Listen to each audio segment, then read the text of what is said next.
Will we put out an opinion poll?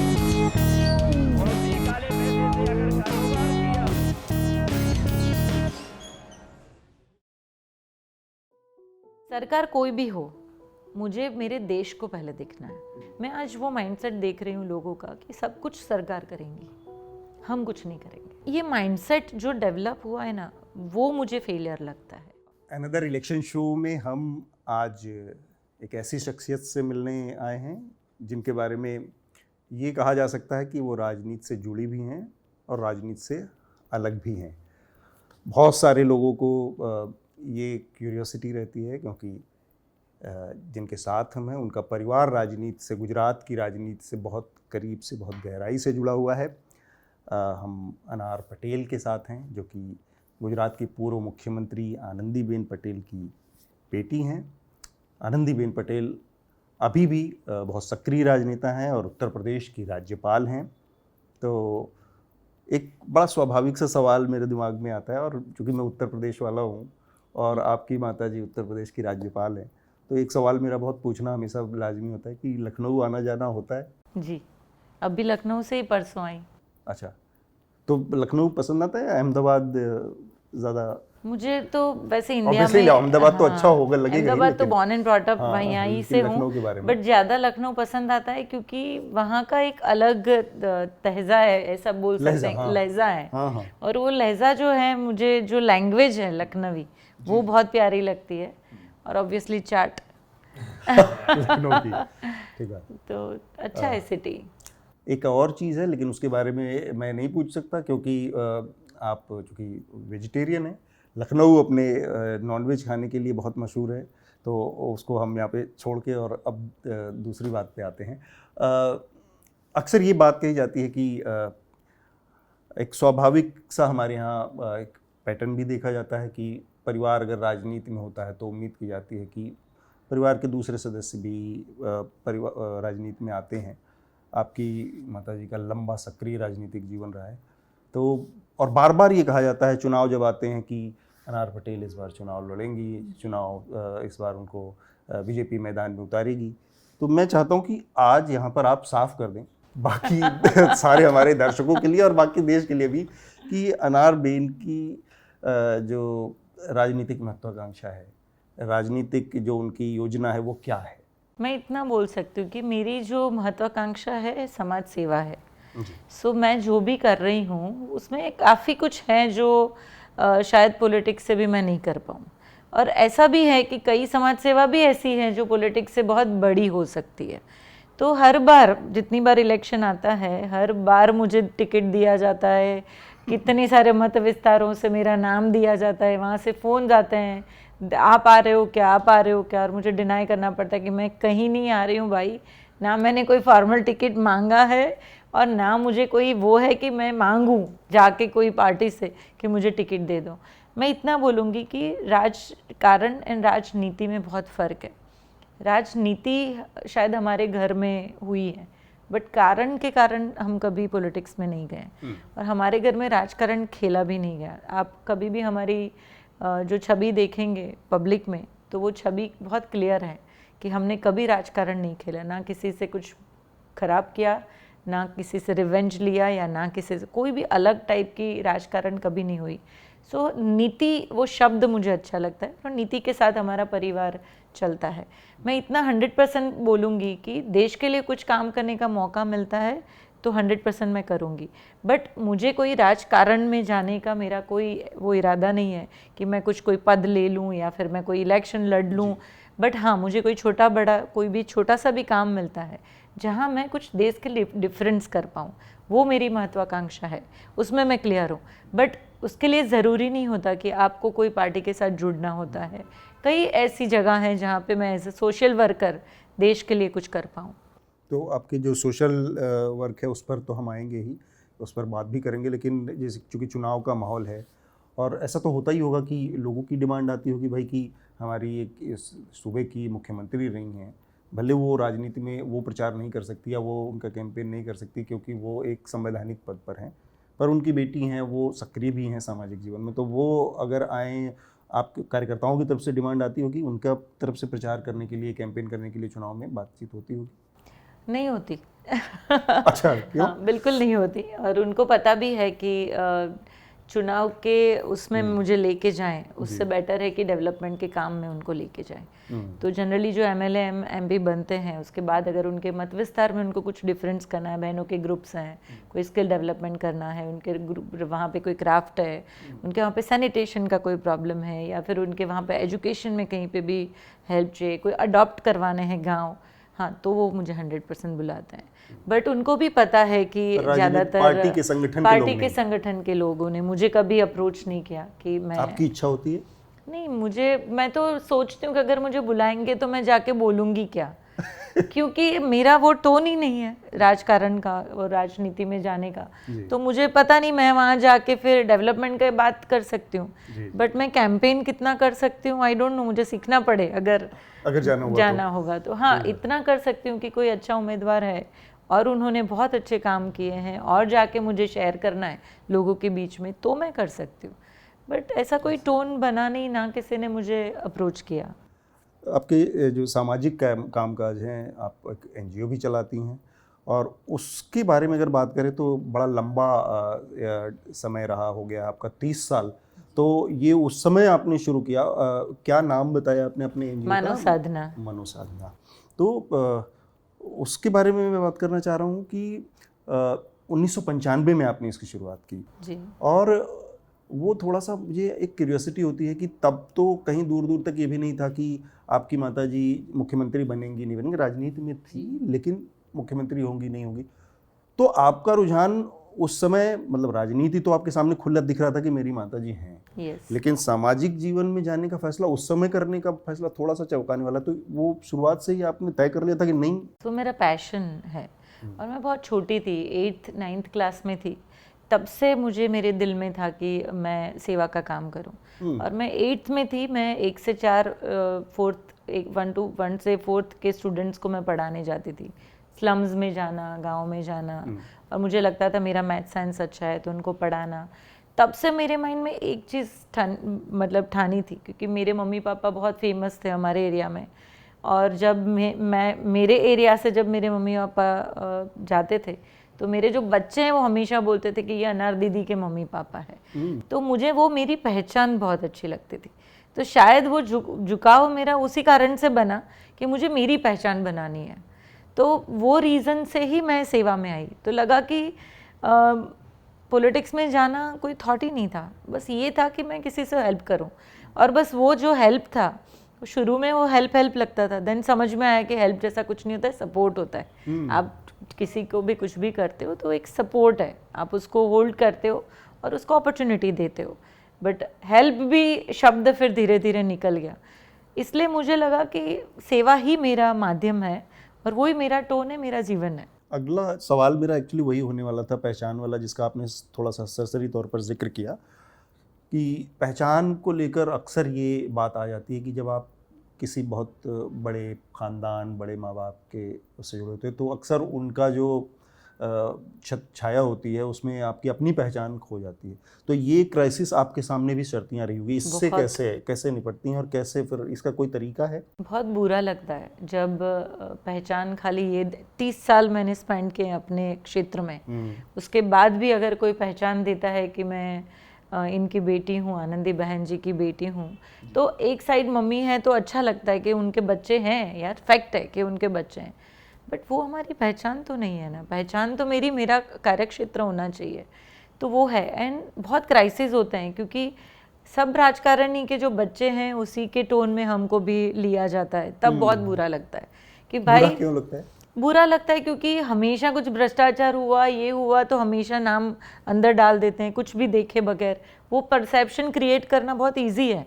राजकारणी के बच्चों का परसेप्शन अगर कोई न्यूज़ वाले को क्रिएट करना है ना, वो उसके लिए बहुत इजी है, क्योंकि लोगों के दिमाग में तो ये पड़ा हुआ है ना, सालों से जो होता आया है, वो उनके मन में यही है कि ये लोग भी यही करते होंगे।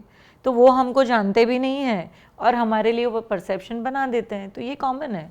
तो ये क्राइसिस मेरे जीवन में बहुत आया और बहुत बुरा लगता था उस टाइम पे कि यार मुझे तो पहचान लो, मैं कौन हूँ। फिर मैंने अपना सोशल मीडिया भी, मैंने बिल्कुल सोशल मीडिया पे मैं एक्टिव नहीं थी। मुझे मेरे सामने जब पूरा भ्रष्टाचार के सब आरोप आए, जब मम्मी सीएम थे, तब मुझे लगा कि मैं अपना मीडिया तो चला लूँ एटलीस्ट, कि मैं क्या कर रही हूँ। मुझे ये था कि सेवा करना है तो उसमें दिखाने की क्या ज़रूरत है, मार्केटिंग की क्या ज़रूरत है, तो फिर वो मैं नहीं रही थी। अब मैंने अपने मीडिया को चालू किया कि भाई जो मैं कर रही हूँ वो एटलीस्ट मैं तो डाल दूँ, कोई डाले या नहीं डाले। तो मैं अनार उस पर आपसे बात करना चाह रहा हूँ। आपने खुद ही उसका जिक्र कर दिया कि जो भ्रष्टाचार के आरोप लगे आपके ऊपर, कि बड़ी बड़ी ज़मीनें और बहुत कम दाम में मिट्टी के भाव में दे दी गई आपके बिजनेस पार्टनर को, वो उसकी असल सच्चाई क्या थी? उसमें अभी क्या स्थिति है उस मामले में? थैंक यू, आपने पूछा। एटलीस्ट कोई पूछने भी नहीं आया कि सही में गलती कहाँ है। नहीं, ये पूछना हमारा फर्ज है। हाँ। उसके बाद ताकि पता चले कि स्थिति क्या है। एक्चुअली मेरे जो पार्टनर हैं उन्होंने ज़मीन किसी से खरीदी है, सरकार ने उनको नहीं दी। वो तो बोनाफाइड बायर रहे हैं। सरकार ने जिसको ज़मीन दे दी उसको साल लग गए, कितने साल के बाद उन्होंने कोई प्रोजेक्ट किया नहीं। दुबई क्रैश हो गया, तो जो बंदे ने जो ज़मीन ली थी वो फ्रेंड था। मेरी गलती कहाँ है वो मैं बताती हूँ। अच्छा। वो फ्रेंड था और वो आया कि भाई मेरे हिम्मत नहीं है कि मुझे तो सरकार ने ज़मीन दे दी, अब मैं उस पर कुछ कर सकता हूँ, तो आप मुझे कोई पार्टनर दो जो इन्वेस्ट कर ले और वो करे। मैं अपने पार्टनर को जानती थी, मैंने उनको बोला कि यार आपको अगर इच्छा है तो आप दोनों कर लो।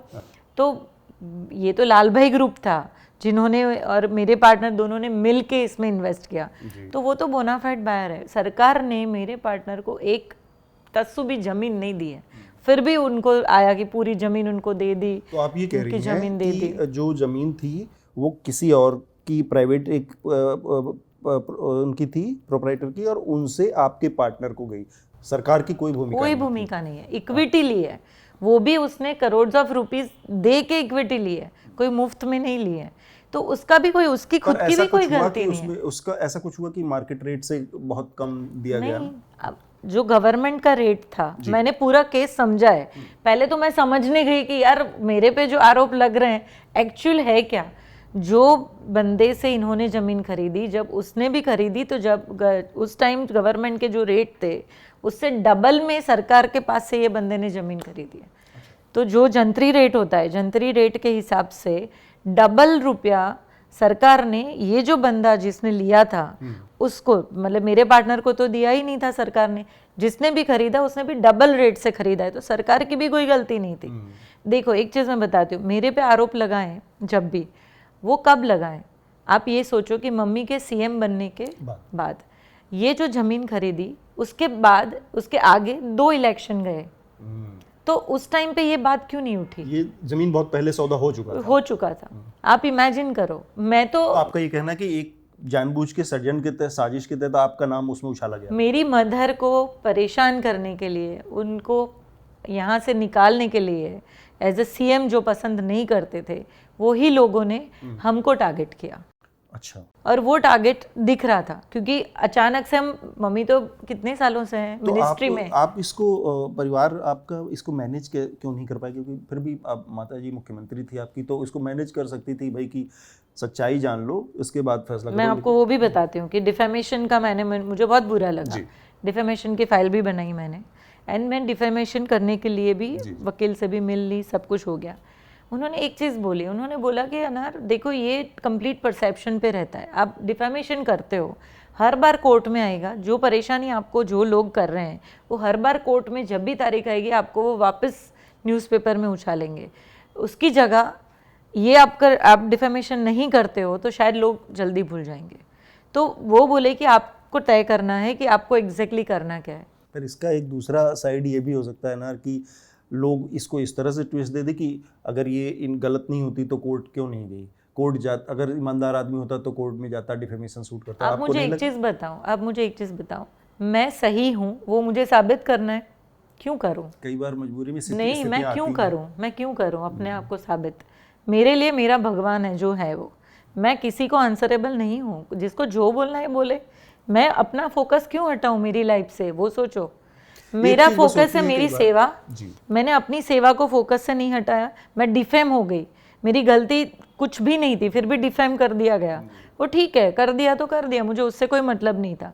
बट मुझे ये बुरा लगा कि मुझे साबित करना है कि मैं गलत नहीं हूँ, और वो मैं क्यों करूँ? पर कई बार क्या होता वो है मैं ना, नहीं लड़ पाई अपने माइंड से। कई बार क्या होता है कि जब आपके पास बहुत सारी चीज़ें दांव पे होती हैं, कि आपके परिवार का करियर, माता जी का राजनीतिक करियर, बहुत सारी चीज़ें दांव पर हैं, तब आपको भाई करना पड़ता है।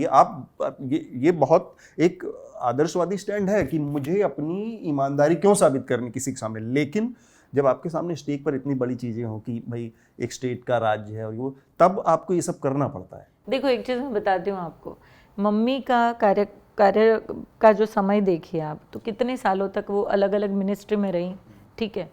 करीबन 12 साल के बाद, शायद उसको 12-13 साल के बाद वो सीएम बनी। 12-13 साल में उसके पास करीबन 5 से 6 पोर्टफोलियो आए। उस टाइम में हम करप्ट नहीं थे। हाँ, जब हम सीएम मम्मी बनी तभी हम करप्ट हो गए, और ये वो बात भी तो 1 आपकी मैं साल। समझ गया। ये आप बात तो समझ आपकी रहे है हो कि भाई वो एक तो वो पब्लिक का डिजाइन के परसेप्शन तहत हो है, सकता है। पब्लिक का परसेप्शन है। मुझे तो, मेरे माइंड में तो कोई मेरे राजनीतिक एम्बिशंस नहीं थे कि मुझे बहुत आगे जाना है और मुझे भी सीएम बनना है कल। वो मेरे माइंड में कभी था ही नहीं। मैं क्यों अपने आप को प्रूव करूं? मेरी मदर को मैंने बोला कि अगर आपको लगता है कि मुझे ये करना चाहिए तो मैं करूंगी। उनकी क्या राय थी कि मम्मी ने मना किया मुझे। अच्छा, उन्होंने मना किया। तो मम्मी ने ही बोला कि डिफेमेशन करने की कोई ज़रूरत नहीं है, हम अपने तरीके से, हम अपने आदर्शों के साथ जिएंगे, हमको लोगों को प्रूव करने की ज़रूरत नहीं है कि हम सही है कि हम गलत है। जिसको देखना है वो थोड़े समय के बाद जो शुद्ध होता है ना, वो दिख ही जाता है। और आज मैं देखती हूँ कि गांव-गांव मेरी माँ को हर कोई लोग याद करते हैं कि आज इतने सालों में सब चीफ मिनिस्टर्स बदलें, बट मम्मी को आज भी लोग वो ही प्यार से याद कर रहे हैं कि एक अच्छी एडमिनिस्ट्रेटर वो रही है। मैं बतौर पत्रकार मेरा पूछना लाजमी है, वो कौन लोग थे जो बदनाम करना चाह रहे थे? अगर किसी को आप नाम ले मम्मी सकें। को सीएम बना दिया, जिसको पसंद नहीं आया होगा। अब मुझे भी नहीं पता, क्योंकि देखो पॉलिटिक्स एक ऐसा जाल है ना, उसमें कौन से लोग आपके पास में बैठते हैं ना, वो भी आपको शायद पसंद नहीं करते।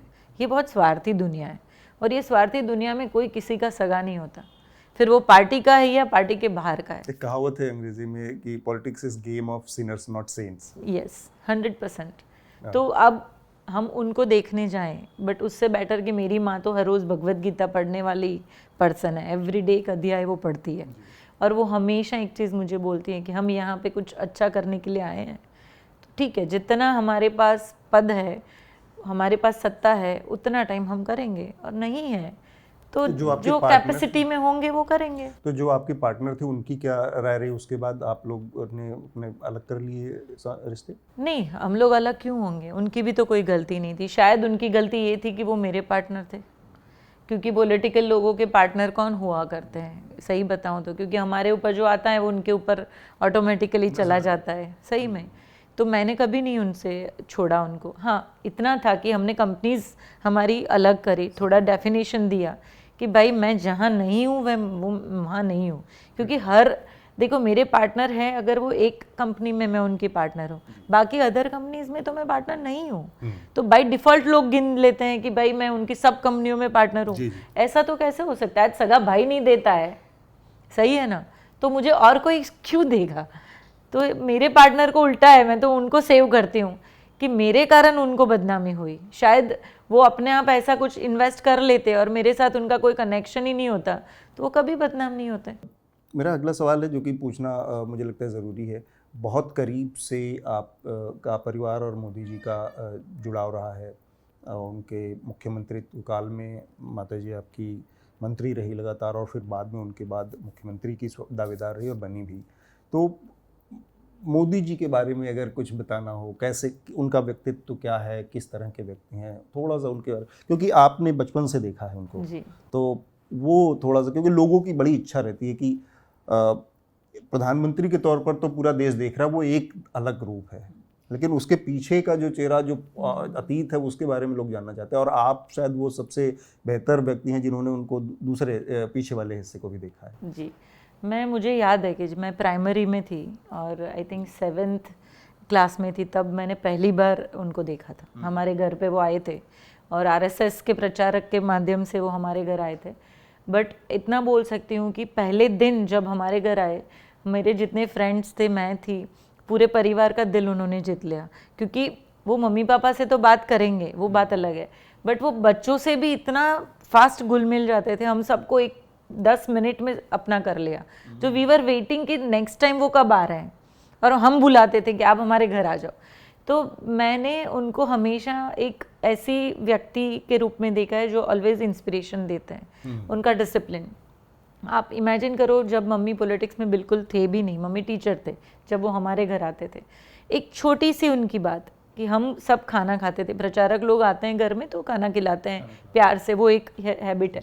तो हम सब खाना खाने बैठते थे, मम्मी रोटियां उतार के फिर सबको देती थी, वो बोलती थी कि आप लोग चालू कर दो, मैं रोटियां गरम गरम देती हूँ। होस्ट को तो ऐसे ही होता है। वो हमेशा ये बोलते थे कि सब बैठ जाएंगे, बाद में खाना चालू होगा। तो वो ऐसे हमने देखा कि घर की जो बहन है वो क्यों बाद में खाएं, वो भी परिवार के साथ क्यों नहीं खाएं। तो वो सबको बिठाते थे, प्रेयर कराते और फिर वो खाना खिलाते थे। ये छोटी हैबिट है, बट आप इमेजिन करो कि बच्चों के साथ उनका लगाव, दूसरा बहनों के लिए उनका रिस्पेक्ट, ये छोटी छोटी चीज़ों में दिखता है। मुझे याद है कि उनकी फ़ोटोग्राफ़ी को बहुत मैं उनके साथ बद्री केदारनाथ, गंगोत्री, जन्मोत्री गई हूँ। अच्छा। हमारा परिवार, केशु भाई का परिवार और नरेंद्र काका भी थे, तो हम सब गए थे। मैंने उनकी ऑर्गेनाइजेशन कैपेसिटी उस टाइम पे देखी। काफ़ी चीज़ें जो ऑर्गेनाइजेशन कैपेसिटी हैं, जो डिसिप्लिन है, वो काफ़ी चीज़ें मैंने अपने आप में ली हैं उनको देख देख के। और वो जो दिखते हैं ना, सबको लगता है कि जो भी पॉलिटिक्स में हो रहा है वो सब उन्हीं के कंट्रोल में हो रहा होगा, बट समटाइम्स हमको जो लगता है वो ऐसा होता नहीं है। अच्छा। वो इतने प्रोटोकॉल वाले पर्सन हैं कि अगर प्रोटोकॉल के हिसाब से उनसे बड़े हुद्दे में कोई भी हैं तो वो पूरे प्रोटोकॉल के साथ रहेंगे। उन्हीं के बड़ों ने अगर कुछ गलती करी है तो वो कभी उनके सामने नहीं बोलेंगे, और वो बोलेंगे भी नहीं, और वो प्रोटोकॉल से उसके साथ रहने की कोशिश करेंगे हमेशा। आप पक्ष में भी देखिए उनको, परिवार में भी देखिए, कहीं पे भी। हमारे जैसे बहुत परिवार है जहाँ पूरे गुजरात में वो जाते थे, उनके साथ बैठते थे, खाना खाते थे, रहते थे। तो मैं अकेली नहीं हूँ, बहुत परिवार है, बहुत बच्चे हैं जो उनसे नज़दीक रहे हम लोग। जो उनका प्रोटोकॉल है ना, वो प्रोटोकॉल गजब है। पोस्ट को वो बहुत मान देते हैं, और मैंने वो चीज़ देखी है उनमें। तो प्रोटोकॉल आज हम लोग भी, जैसे मेरे ट्रस्ट में अगर चेयरमैन कोई और है, अगर वो मुझे पसंद है या मुझे नहीं है, मैं प्रोटोकॉल से उनको चेयरमैन मानूंगी। वो ये इम्पॉर्टेंट पार्ट है। हम कई बार वो होद्दे का मान सम्मान नहीं रखते हैं, नहीं। तो वो मैंने उनको बहुत नज़दीक से देखा। दूसरी छोटी बात कि जब वो इलेक्शन का प्लानिंग करते थे गुजरात में, इतनी छोटी छोटी चीज़ों का वो ध्यान रखते थे, और उनकी जो रिलेशन रखने की जो कैपेसिटी है ना, वो मैंने मेरी लाइफ में आज तक किसी से नहीं देखी। नाम से बुलाएंगे, मेरी फ्रेंड्स होंगी ना तो उनको भी नाम से बुलाएंगे। मेरी फ्रेंड को लगता था, जैसे मेरी बहुत क्लोज फ्रेंड कनाडा रहती है, जब वो कनाडा फंक्शन में गए उसको नाम से बुलाया। तो आप ये सोचो कि सालों से जिसके साथ उनके रिलेशन है, उनको नाम से बुलाना, उनको पुरानी बातों से पूछना कि क्या कर रहा है, वो क्या कर रहे हैं, ये क्या हुआ आपके घर में, क्या हुआ। नेता का लोगों से जो बहुत क्लोज जुड़ा होता है वो बताता है, बट वो रिलेशनशिप ऐसी नहीं है। जैसे अभी हमारे वहाँ पे अंजलिबेन पंड्या करके विश्व हिंदू परिषद की बहुत लर्नेड लेडी थी, और यूएस में उनके साथ विश्व हिंदू परिषद में उन्होंने ग्लोबल में काम किया। इनकी कैपेसिटी ये नहीं कि रिलेशन में खाली नाम करके बुला लो। उन्होंने जब तक उनकी डेथ नहीं हुई, उनका पूरा ख्याल उन्होंने रखा। अब शायद उनको मिले साल हो गए होंगे, कितने सालों के बाद। अंजलि आंटी बोलते थे कि आप वो कब मुझे मिलेंगे, मुझे उनसे 10 मिनट मिलना है। वो शायद नहीं मिल पाए, बट उनकी पूरी जवाबदारी, एक नहीं है, ये ऐसे बहुत कार्यकर्ता हैं जो ना छोटे लेवल पे थे और आज डेथ उनकी हो गई है, तब तक का पूरा ख्याल, उसकी हॉस्पिटल, उसका टिफ़िन, छोटी चीज़ें, सब चीज़ें उन्होंने केयर करी हैं। तो ये बहुत केयरिंग है। हमको लगता है, देखो एक चीज़ मैं बताऊं, जो देश को प्यार करता है ना, वो ऐसे नहीं होता है। वो अंदर से प्यार करने वाला बंदा हो ना, तभी वो देश को कर पाएगा। जो छोटी चीज़ में केयर करता है ना, वही बड़ी चीज़ में केयर कर पाएगा। ये नेचर है। ठीक बात। एक चीज़ और, उनको बहुत कठोर अनुशासन वाला, बहुत स्ट्रिक्ट आदमी भी माना जाता है। तो कभी वो चेहरा आपने देखा, उस चेहरे के बारे में जरा। स्ट्रिक्ट तो देखो वो है, बट वो देखेंगे कि कोई गुड के लिए वो स्ट्रिक्ट होंगे, कोई बैड के लिए वो स्ट्रिक्ट नहीं होंगे। उनको लगता है कि ये होने से कुछ डिफरेंस होने वाला है, उसके लिए अगर मुझे मेरा फेस बैड बनाना है ना, तो वो गुड के लिए मैं कर सकता हूँ, बट वो अल्टीमेटली गोल गुड होना चाहिए, तभी वो श्रूडनेस दिखाएंगे, अदरवाइज नहीं दिखाते। आज 370 आई, बट कश्मीर का गुड चाहते थे ना, ऐसा तो नहीं था कि वहाँ का वो डेवलपमेंट चाहते थे ना, बिकॉज ये कलम के कारण हम सब जानते हैं कि वहाँ की क्या स्थिति रही है। वहाँ के जो छोटे बच्चे हैं, मेरे पास कश्मीर से काफ़ी लोग आके जॉब करके गए हैं, और जब मैं उनसे बातें सुनती थी तो इतना बुरा लगता कि उनके पास अपने राइट्स ही नहीं है कुछ करने के। 370 के बाद मैंने उनको पूछा कि भाई रियल स्थिति क्या है, आप मुझे बताओ, क्योंकि आप गाँव में रहते हो। वो वही बोल रहे थे कि दीदी अब धीरे धीरे सब बदल रहा है, यहाँ के जो यूथ है, युवान है, वो कुछ एम्बिशंस, कुछ ड्रीम्स अपने जो हैं वो करने की कोशिश में लगे हैं। अब धीरे धीरे उनके माइंड चेंज हो रहे हैं। वो बोल रहे हैं कि पहले माइंड तो चेंज होने दो। चीज़ें कब बदलती हैं? जब अंदर से आदमी को लगे कि जो हो रहा है वो हमारे लिए अच्छा हो रहा है, तब जाके चीज़ें बन लेंगी। तो कई सारी चीज़ें हुई, 370 की बात की जाती है, राम मंदिर की बात की जाती है। ऐसे और कौन सी चीज़ें हैं जो आपको लगता है कि मोदी जी ने के वजह से ही हो पाई देश में? 3 तलाक अपने देश में ही है ना। मुझे और मुस्लिम कंट्रीज में दिखाओ जहाँ पे तलाक तलाक बोल के तलाक हो जाते हैं। इंडिया में ही है, किसी की हिम्मत थी बदलने की। आज मुस्लिम बहनों की स्थिति देखी हमने। मेरे पास ही एक लड़की काम कर रही थी और बोला कि मेरी माँ को ऐसे ही तलाक करके तलाक दे दिया, उसकी दूसरी बीवी हो गई। अब ये बेटी है, वो बेटी मेरे पास आई 18-19 साल की, पूरे घर को देख रही है। माँ बोल रही है कि तलाक के कुछ मिलेगा पैसा, अगर माँ काम कर लेगी तो तलाक से पैसे भी नहीं मिलेंगे। तो लड़ रहे हैं। मैंने बोला कितने साल हो गए? तो बोले 12 साल हो गए। 12 साल में मेरा कुछ नहीं हो रहा है। आप इमेजिन करो। मैं तो देखो, मैं इतना बोल सकती हूँ कि बीइंग अ सोशल वर्कर मैं हर कम्युनिटी से काम करती हूँ। और जो ग्राउंड डेटा है ना, वो मैं आपको ऐसी बहुत सारी स्टोरीज में बता सकती हूँ कि जो मैंने खुद ने देखा है अपनी आंखों से।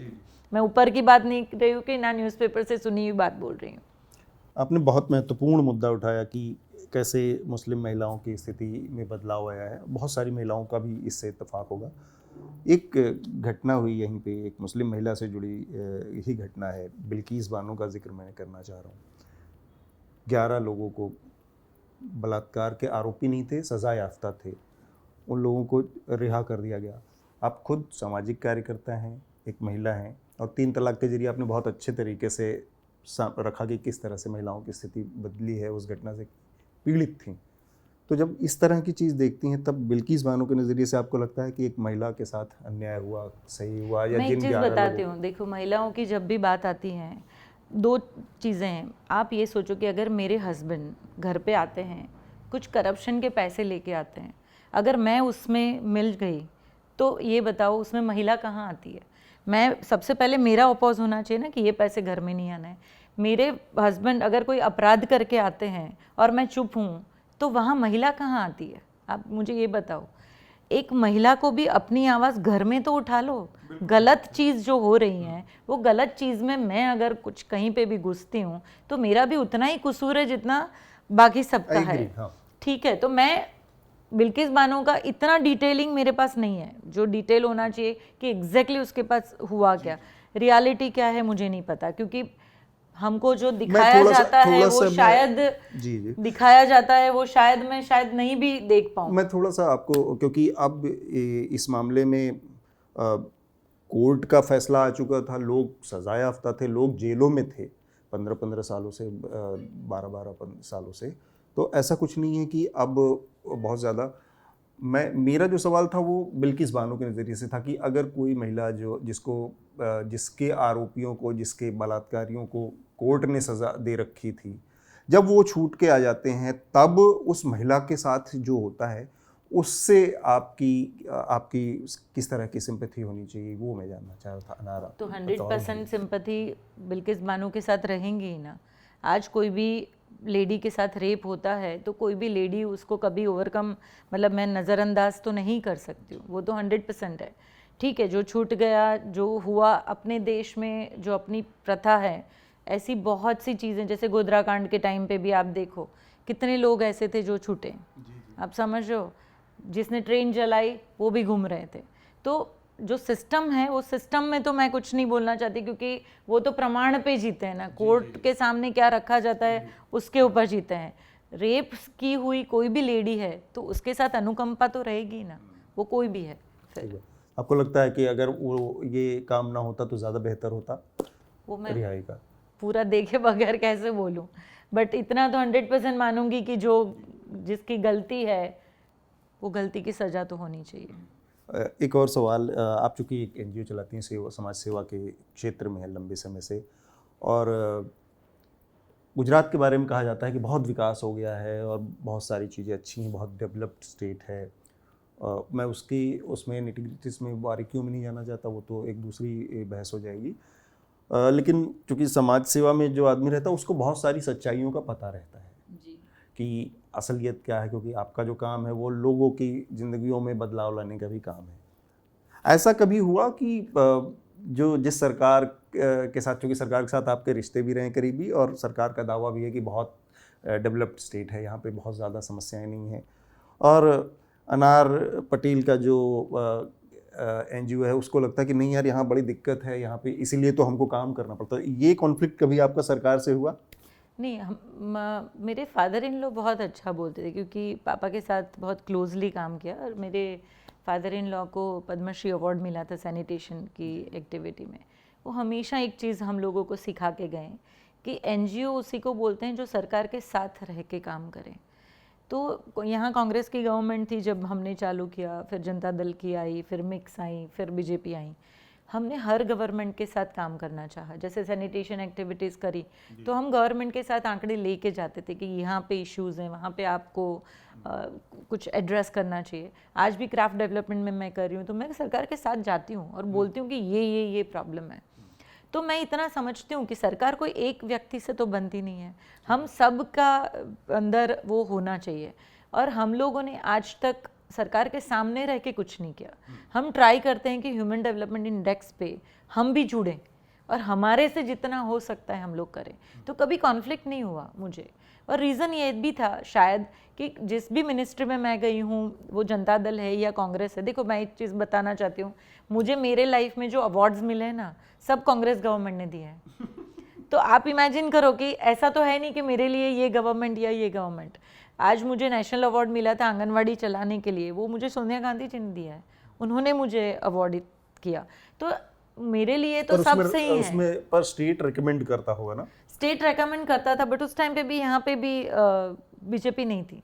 सो ठीक बात। मैं ऐसा नहीं मानती हूँ कि पार्टी के कारण मिला, बट मैं ये बोलना चाहती हूँ कि सरकार कोई भी हो, मुझे मेरे देश को पहले देखना है। और मैं प्रयत्न ये करती हूँ कि सरकार का अच्छा लगे बुरा लगे वो देखना ही नहीं है, मेरे देश का अच्छा हो। तो नीति हमेशा यही रही है। तो कोई भी गवर्नमेंट हो, शायद कोई भी ऐसी भी जगह है जहाँ पे कांग्रेस का धारासभ्य है और मेरे अडॉप्टेड विलेजेस हैं, तो मैं उनको भी बुलाऊंगी, उनके साथ बैठेंगे, हम परामर्श करेंगे और फिर हम प्रयत्न करेंगे कि वो गांव को हम कैसे उठाएं। तो मेरा कभी कॉन्फ्लिक्ट नहीं हुआ, नेवर। आखिर में छोटे छोटे कुछ सवाल जो थोड़ा राजनीतिक होंगे, कि 5 साल के लिए सरकार चुननी है, पिछली 5 साल का जो परफॉर्मेंस है उस पर अगर आपको 10 में नंबर देना हो तो कितना नंबर देंगी? पता नहीं मुझे भी, कि क्योंकि देखो गुजरात तो ऑटो मोड पे चलने लगा है जाने के बाद। यहाँ पे मुझे कभी बुरा नहीं लगा। देखो जाने के बाद किसको? मोदी साहब अच्छा, के जाने के बाद भी ऐसा नहीं था कि यहाँ पे कुछ अटका है। देखो सेफ्टी पे आप देखो, महिला सेफ्टी पे कुछ भी ऐसा कुछ नहीं वो चिंता है। आप अगर यूपी के आंकड़े देखो और यहाँ के रेप के आंकड़े देखो तो उसमें बहुत डिफरेंस है। तो मैं तो 100% ज़्यादा ही मार्क्स दूंगी। आप इमेजिन करो, क्योंकि ओवरऑल देखा जाता है। देखो छोटी छोटी चीज़ों को देख के हम किसी के नंबर्स नहीं लगाते, हम ओवरऑल देख के नंबर्स लगाते हैं। और एक चीज़ मैं बोलना चाहूँगी, देखो कोई भी सरकार आती है, मैं इतना 100% मानती हूँ गुजरातियों के कारण भी विकास हुआ है, ना कि काली सरकार के कारण। सो हम गुजराती थोड़ा बहुत हमको भी तो दे दो, विकास खाली सरकार नहीं दे रही है विकास हम भी कर रहे हैं। आपने चूंकि कह दिया कि 100% से ज़्यादा दूंगी मैं, तो फिर मेरे दिमाग में एक अचानक से सवाल आ गया, अगर 100% ज़्यादा वाला परफॉर्मेंस है तो एक दो मैं घटनाओं का जिक्र करना चाहूँगा, उस पर आपके संक्षेप में टिप्पणी कि बीच में मुख्यमंत्री को बदलना पड़ गया, और विजय रूपानी जी थे, और फिर उनका टिकट भी कट गया, वो इलेक्शन भी नहीं लड़ रहे हैं। तो अगर 100% देने की वाला काम होता तो ये नौबत पार्टी को क्यों आई? और उसके अलावा बहुत सारे मैं उनको भी क्रिटिसाइज नहीं करना चाहूँगी, क्योंकि समटाइम्स पॉलिटिक्स में क्या होता है, जितने पुराने होते हो उतने टाइम में आपके आसपास के जो भी लोग होते हैं वो आपको पूरा सत्य देखने नहीं देते हैं। तो सम टाइम क्या होता है कि आपको उसके बियॉन्ड देखने की ज़रूरत होती है। मैं जनरलाइज कर रही हूँ, ना कि मैं रूपानी जी के लिए बोल रही हूँ, मैं जनरलाइज कर रही हूँ, क्योंकि मोदी साहब ने जब यहाँ से लिया तो सबको मेरा लिया सवाल रूपानी जी पे था, लेकिन हाँ, मैं जनरलाइज इसलिए बोल रही हूँ क्योंकि सबको साथ में लिया है, खाली उनको नहीं हटाया, सबको हटाया, पूरी मिनिस्ट्री को हटाया। तो क्यों 38 लोगों को हटाया। हाँ, तो क्यों हटाया? क्योंकि जो उनको लगता है मोदी साहब के माइंड में जो डेवलपमेंट है, वो डेवलपमेंट शायद उनको नहीं दिखा होगा। उनको जो स्पीड में जाना होगा वो स्पीड नहीं दिखी होगी। उनको लग रहा होगा कि ये सराउंडेड बाय पीपल हैं, तो वो भी होगा, कुछ तो रीज़न होगा जो साहब ने देखा है। और यहाँ पे डेवलपमेंट में हमको कुछ वो नहीं लगा। जैसे मेट्रो बनना था तो मेट्रो का उद्घाटन होना था, वो टाइम पे तो वो हो गया। डेट जो हमको मिली थी मैं ऐसा मानती हूँ, जनता के सामने जो डेट रखा गया वो डेट पे तो वो हुआ। तो ऐसा नहीं है कि नर्मदा का कैनाल नहीं हुआ या कैनाल्स नीचे बनने थे या कुछ भी, वो तो टाइम पे हुआ। अब इंटरनली क्या चीज़ें मूव नहीं हो रही हैं जो मोदी साहब को लगती है कि ये होनी ही चाहिए, तब मुझे लग रहा है कि कुछ तो रीज़न रहा होगा कि उस कारण से उनको हटाया। आपने कहा कि उनके मुताबिक चीज़ें नहीं हो रही होंगी कुछ, या उन्होंने जिस तरह का आइडिया लगाया होगा, तो ऐसा होता है कि जो राज्य का मुख्यमंत्री होता है फिर उसकी हैसियत क्या रहती है? अगर प्रधानमंत्री ही गुजरात के भी फैसले करता है तो प्रधानमंत्री तो सबसे उनके बॉस हैं। सब सीएम के बॉस कौन है? पीएम ही है ना, तो कौन लेंगे उनके? फेडरल स्ट्रक्चर में राज्य के मुख्यमंत्री के तो अपनी खाली प्रधानमंत्री तो नहीं बदलेंगे। इन लोगों का तो मैं देखती हूँ कि बीजेपी को बहुत नज़दीक से मैंने देखा है, तो कैडर बेस हैं ही, और जो डिसीजन लेते हैं वो पूरी कमेटी मिल के लेते हैं। पर ये बात, आपकी बात सुन के भूपेंद्र भाई जो मुख्यमंत्री, उनको उनका दिल बैठ जाएगा कि ये सारा क्रेडिट तो आपने मोदी जी को दे दिया। नहीं, वो तो सब देते हैं, मैं अकेली कहाँ देती हूँ। मोदी जी भी बोलते हैं। मोदी जी देखो, मुझे ये कैंपेन बहुत अच्छा लगा कि मैंने गुजरात बनाया। हर कोई ये चीज़ बोले, तो खाली मोदी जी नहीं बोल रहे हैं कि मैंने गुजरात बनाया, भूपेंद्र भाई भी बोल रहे हैं और जनता को भी बुला रहे हैं कि मैंने गुजरात बनाया। तो उनके दिल में क्या है कि सब मिल के कुछ बनाए। तो भूपेंद्र भाई तो बहुत सीधे हैं, और आप मतलब वो इतने दिल के स्वच्छ हैं कि मैं तो बहुत सालों से जानती हूँ, इसलिए बोल पा रही हूँ कि वो बहुत स्वच्छ हैं। उनके दिल में वो ईगो आना, पोजीशन का वो रहना, वो सब चीज़ें मैंने कभी, मतलब मैं खुद बोल सकती हूँ कि लाइफ में कभी उनके अंदर आएगी नहीं वो चीज़। मैं एकदम आखिरी सवाल पे आता हूँ। डिसेंट को लेकर जो आलोचना होती है, उसको लेकर बार बार ये एक बात आती है किसको लेके? जो आलोचना होती है पार्टी की या व्यक्ति की आलोचना की, भाई जो डेमोक्रेसी में ये कहा जाता है ना कि भाई आपके कामकाज के कुछ तारीफें होंगी, कुछ लोग तो खामियां निकालेंगे, दोनों चीज़ें होंगी। लेकिन भारतीय जनता पार्टी जो मोदी जी के नेतृत्व में इतनी बड़ी बनी है, उसके साथ एक चीज़ जुड़ गई है कि वो अपनी आलोचना बर्दाश्त नहीं करती, अपनी खामियों के ऊपर वो नहीं करती। ये दिल्ली की मीडिया में ये बहुत बड़ी बात है। आप ऐसा क्यों छवि बन रही है? देखो, यहाँ पे तो ऐसा नहीं है। गुजरात में वो थे, यहाँ पे तो बहुत कोई लोग बोलते थे और बहुत कुछ चलता था। ऐसा मुझे तो नहीं दिख रहा है कहीं पे भी कि आलोचना उनको पसंद नहीं। हमारे भी जब फीडबैक उनके तक जाते हैं तो कई बार वो नेगेटिव फीडबैक भी होते हैं, तो मुझे तो कभी नहीं लगा कि उन्होंने रिफ्यूज़ कर दिया। उनके तक लेके तो जाएं। आलोचना, देखो मैं एक चीज़ बताती हूँ, आलोचना दो तरीके से नहीं की जाती। एक तरीका होता है कि जाके हम उनको दें कि भाई ये प्रमाण है, उसके साथ कुछ एग्जाम्पल्स हैं या फिर उसके साथ कुछ प्रूफ है, तब जाके कोई उसको लेगा, ठीक है। मोस्ट आलोचना क्या होती है, सीधे सोशल मीडिया पे डाल दो और कुछ मत करो, पहले सबको बदनाम करो फिर पूछने जाओ। देखो, मीडिया से मेरा प्यार है, ऐसा नहीं मैं बोलूँगी, बट कई मीडिया ऐसे हैं जो जब मेरे साथ ये हुआ मुझे कोई पूछने तक नहीं आया। वो वन साइडेड क्यों होना चाहिए? अगर आपको आलोचना करनी है तो आप क्यों सीधे ऊपर जाके न्यूज़पेपर्स में डाल देते हो, यहाँ डाल देते हो, वहाँ डाल देते हो? तो आपको कहना है कि मोदी जी आलोचना के लिए खुले हुए हैं? 100% खुले हुए हैं। ये मैं तो इतने सालों से जानती हूँ। देखो, नेगेटिव फीडबैक सबको सबको पसंद आता है नहीं आता है, वो कॉमन है, हमको भी एकदम से पसंद नहीं आता है, हम जब भी कोई हमको देता है, बट वो हम सोचते तो हैं, वो हमारे हृदय में तो रहता ही रहता है, उनके भी हृदय में मैंने देखा है। मैं बार बार कह रहा हूँ आखिरी सवाल, लेकिन मेरे दिमाग में एक सवाल फिर से आ जा रहा है। अगर हम कहें कि एक दो तीन कुछ तो असफलताएं होंगी, क्योंकि हर कोई भी सरकार, कोई भी व्यक्ति कंप्लीट नहीं होता।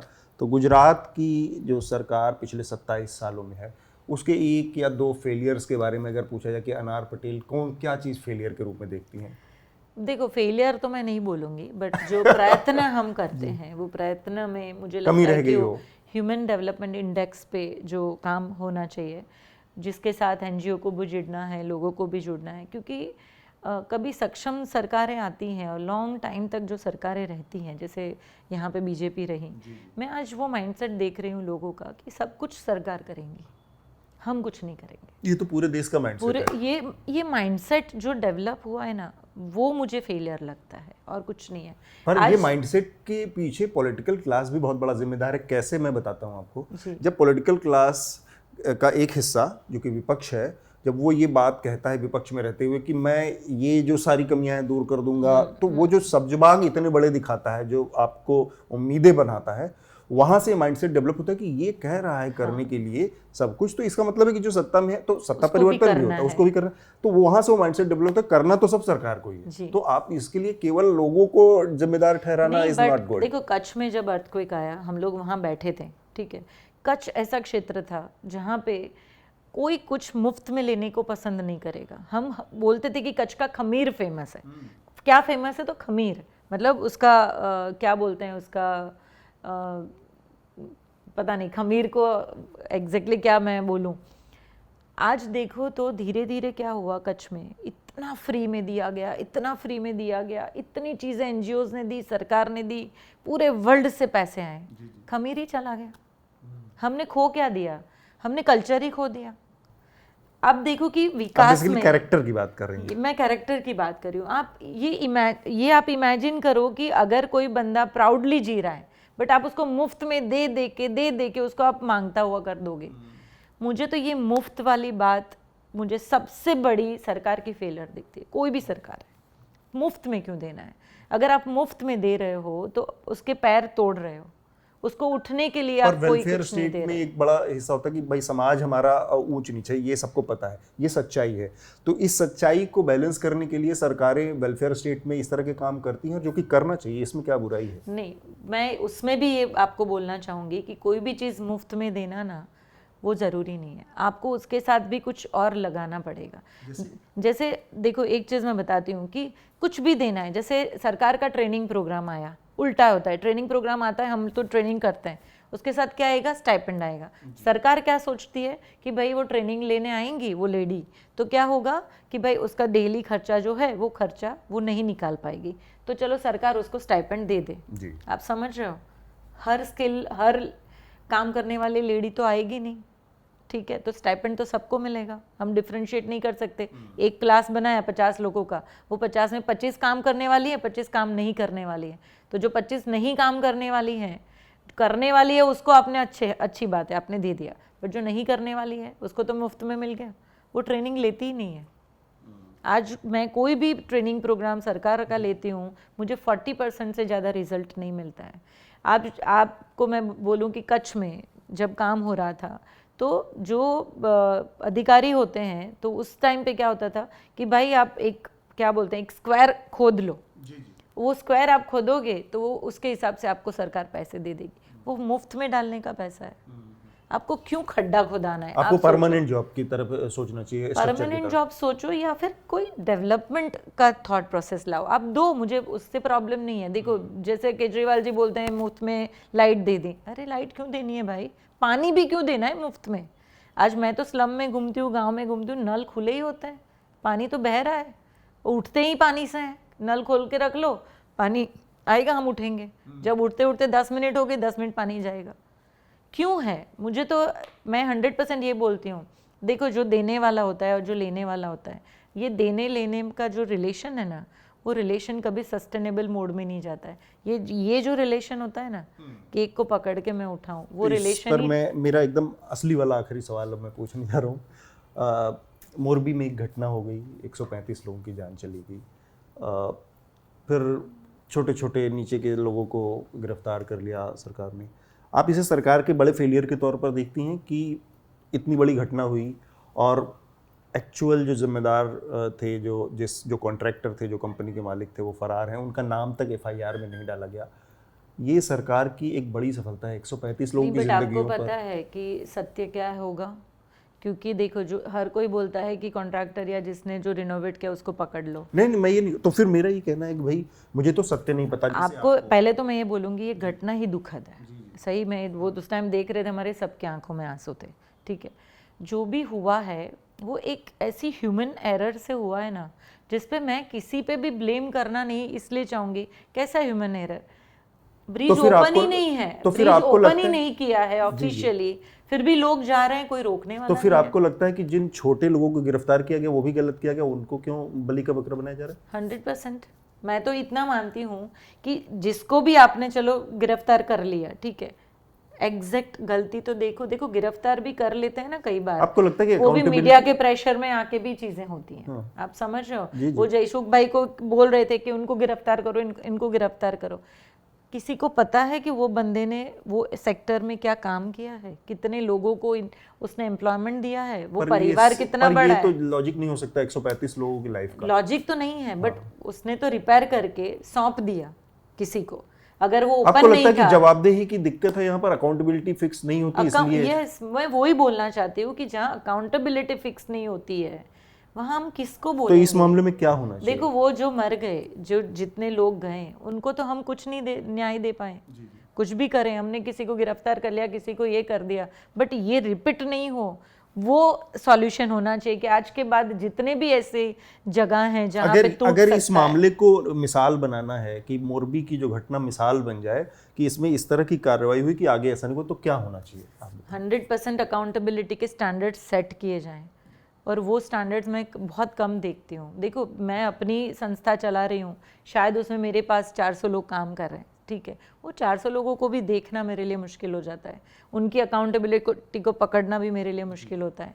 गवर्नमेंट को तो मुश्किल होगा ही, मैं इतना 100% मानती हूँ, बट जो अधिकारी वहाँ पे बैठे हैं, जिसके अंडर में चीज़ें आती हैं, वो अकाउंटेबिलिटी उनके ऊपर तो 100% जानी चाहिए। हमसे बातचीत करने के लिए अनार पटेल, आपको बहुत बहुत शुक्रिया। तो ये हमारे साथ थी अनार पटेल। अनदर इलेक्शन शो का कारवां आगे भी चलता रहेगा।